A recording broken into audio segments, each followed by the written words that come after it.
elnök urat, csapatvezetőket, szurkolókat, stb. Visszatérve az előzőhöz, hát ugye meccspénzzel nem akarok ebben annyira igazából belefolyni. Én teljes mértékben nem értek ezzel egyet, de hát ez van az én véleményem. Nekem ugye az a feladatom is, hogy értékeljem az őszi szezont egy rövid beszámoló erejéig. Hát kezdeném úgy, hogy nyári felkészülés. Ugye új játékosok terén 2-4-6 darab játékos érkezett felnőtt csapathoz. Mondanám is, hogy Püspök Gábor, Pap Gábor, Boros Zsolt, ismertebb nevű Csikó.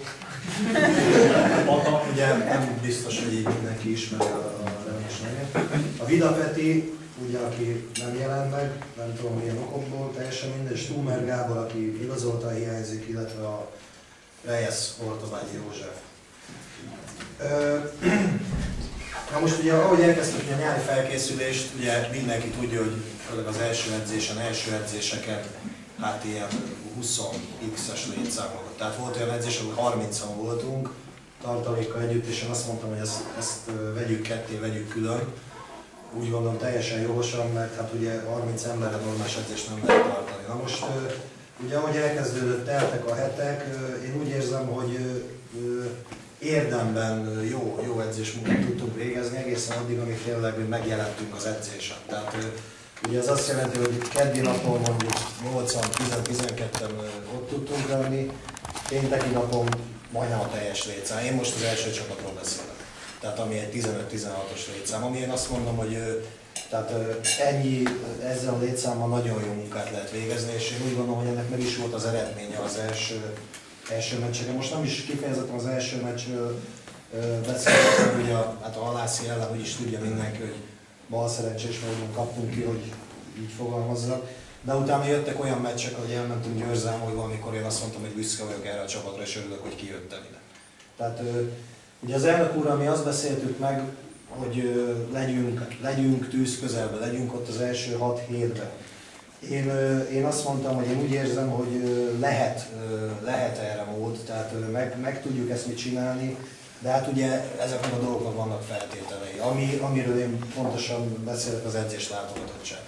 Tehát az első, azt mondom, hogy ketté tudnám osztani a bajnokság, ugye 15 mérkőzést, az első 7-8 mérkőzés közben az edzés látogatottság az jó volt. Tehát én azt mondom, hogy ha már 6-8 ember egy keddi nap kinn van, azzal már lehet tényleg olyan edzést csinálni, hogy annak legyen értelme.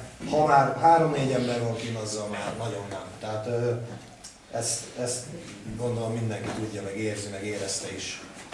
Tehát én azt az egyet nem értettem, hogy aki ki tudott jönni nyáron, aki ki tudott jönni össze, szeptemberbe, aki ki tudott jönni októberbe edzésre, az mi a francia nem tudott kijönni novemberbe edzésre. Tehát nem hiszem el, hogy fél hétkor az a másfél óra, az nem tudtuk volna lehetővé tenni magunknak azt, hogy kijövök edzésre, majd csinálom, mert tényleg elkezdtük és nem feladom, stb. Ugye azért befolyásolt az eredmény is, ugye elmentünk Óvára a Mitéhez, én akkor nem tudtam együtt lenni a csapattal. Mondták nekem többen, hogy biztos azért kaptunk ki, mert nem tudtam ott lenni a csapattal, ez nem így van, én szerintem. Megnéztem a videófelvételt, ott ugye ez a 7. vagy 8. forduló volt, ugye? Segítsetek egy kicsit. 8. forduló volt. Előtte azt mondom, hogy egész jó, voltak jobb, voltak rosszabb eredmények, de az egy picit fordulópont volt, úgy érzem a bajnokságban. Tehát ugye simán kikaptunk 3-0 egy nagyon gyenge Mitétől, ezt így hozzátenném. De ez nem is baj, mert ugye ki lehet kapni. Tehát ugye 3 esélyes egy mérkőzés, vagy nyersz, vagy kikapsz, vagy döntetlen, tehát itt sok választás nincs igazából. Ott láttam először a csapaton, és ott mondtam én azt először, hogy hitetlen. Tehát akaratgyenge, hitetlen játékkal, ami nekem egyébként is mindig, tudjátok, hangsúlyoztam mindig, hogy nekem ez az egyen. Tehát ez, ha nincs akarat, ha nem teszem oda magam, ha nem teszek meg mindent a csapatért, mert ugye ez csapatjáték, akkor vége van. Tehát ha 11 játékosból már csak 3 azt gondolja, hogy én most beleszarok a történetnek, mert annyira még tehát nem állunk olyan szinten, mint például a Bezenye, hogy 2 játékos azt mondja, hogy nincs kedve, amely maradék 8 megoldja, vagy 9. Tehát itt ilyen alapvető problémák azért voltak, és hangsúlyozom főleg a 8. forduló után.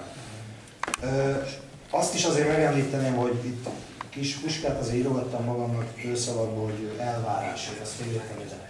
Na most ugye hát a Laci bácsival beszélgettük, hogy tényleg elvárás, amiről beszéltem, és hogy első 6 hét legyünk ott a tűz közelben. Na most volt egy, kifejezetten erre mondanám, egy meccs hazai pályán a Mosonszent Miklós ellen, amikor is ugye 3-2-től kikaptunk a 4 pontos volt a Miklós. Mégis teljesen mindegy, én ott nem bántottam senkit, nem csesztem le senkit, akartunk, tehát ott tényleg az érződött a csapaton, hogy így lejtett a pálya, végig nyomtuk őket, nem jött össze, nem sikerült, de viszont láttam azt, hogy tényleg mindent megtettünk azért. Ott éreztem először a csapaton azt, hogy túl nagy az elvárás. Nekem ez a véleményem, lehet ezzel vitatkozni. Én úgy éreztem, nagy volt az elvárás, nagy volt a úgymond nyomás. Tehát főleg azok a játékosokkal szemben, akik ugye velem együtt jöttek ide nyáron. Tehát nem akarok én itt neveket mondani, ő is tudja mindenki kiről, miről van szó. Tehát ott éreztem először ezt. Aztán ugye megfordítom a lapomat, hogy felirogattam magamnak a meccseket, meg az eredményeket. Ugye ez volt a hazai Miklós ellen meccs, elmentünk Rónafőre. Hát a Rónafőtől én azt mondom, mert sokan mondták itt, hogy hát itt ilyen gyönge csapatot nem kellett volna kikapni. Hát gyönge csapat, nem gyönge, ott van elő Rónafő. Nem volt jobb, mint mi, viszont szerencsésebb volt. Itt vitatkoztunk, és soha nem szeretek ezzel foglalkozni, bírói ítéletek, stb. De azért tudomásul kell venni, hogy ebben az osztályban, tehát nem akarok senkit bántani, de ez nem egy olyan nagy bírói tevékenység, amit itt folytatnak. De hát ezt tudomásul kell venni, és ezzel együtt kell élni. Tehát a Rónafői meccsről ugye ennyit utána meg már teljesen gödörben voltunk. Tehát mindenki, ekkor következett az, hogy nem jöttünk ki edzésre, amikor kimentem edzésre, és a Csecse volt egyedülként.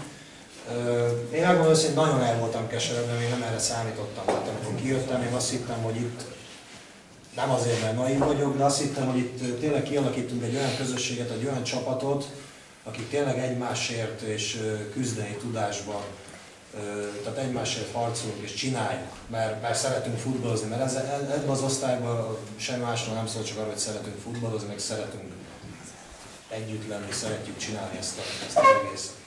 És akkor itt éreztem már a Kimle elleni meccsen, hogy itt bajok vannak. Viszont változtatni egy edző akkor tud változtatni, amikor kint vannak edzésen az emberkék.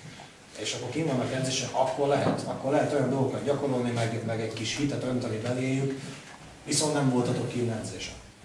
Tehát itt ez egy nagyon nagy probléma volt. Sok minden megfordult nekem is a fejembe, de én kitartó vagyok, és én azt mondom, hogy akkor sem szabad feladni, és tovább kell csinálni. Azon az úton, amit nyáron megkezdtünk, azon tovább kell haladnunk, és sose szabad feladni, és ki kell jönni edzésre, gyerekek. Nem hiába mondja a Laci bá, én olvastam már egy fórumokon, már 2 évvel ezelőtt írta, hogy edzés nélkül itt sem megy. Sajnos itt sem megy. Tehát ezt tudomásul kell venni, gyerekek.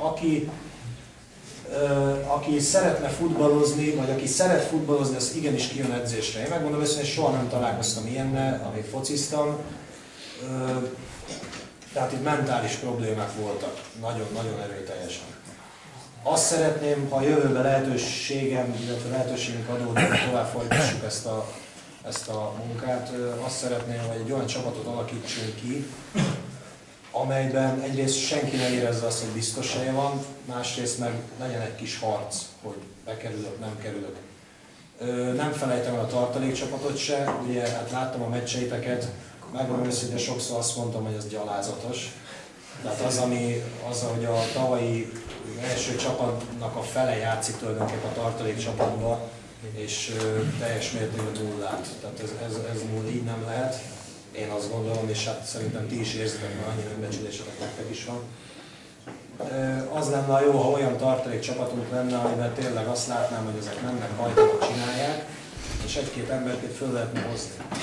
Van azért alternatívám, kit lehet innen felhozni, kit stb. De hát itt alapján én azt láttam nálatok, hogy ti nem akartok futballozni, vagy nem szerettek